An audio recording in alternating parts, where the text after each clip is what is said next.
Bill, the gentlelady from Wyoming, Mrs. Lummis, 3 minutes. The gentlelady is recognized for 3 minutes. I thank the chairman, and I thank the chairman of the House Natural Resources Committee for working with us on this working draft. I also support the Endangered Species Act, and I rise enthusiastic support of the Endangered Species Act and enthusiastic support of this bill, because this bill embodies much of the ethos that the American people have embodied during the years the Endangered Species Act has been in effect. This act was passed in 1974 with goals that were admirable and goals that the people of this country have embedded in their DNA to achieve. To conserve species, to have habitat for species so we can have rich, diverse populations of flora and fauna. This bill will help those goals because we will know what science is being used to base these decisions upon. Right now, science that is undisclosed is being used.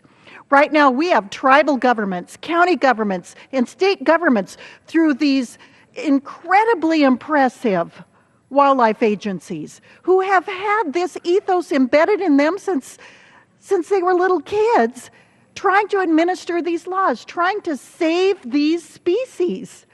We want their knowledge shared with the U.S. Fish and Wildlife Service. We want to know what science is being used to make these decisions so it can be vetted by third parties, so people who have specialized scientific knowledge about a habitat area or a subspecies can share that knowledge with agencies. So we're not making decisions with litigants behind closed doors with no public input by the people whose dream is to have an Endangered Species Act that works for the people on the land, the people who love these species, who love the habitat, who care for it every day.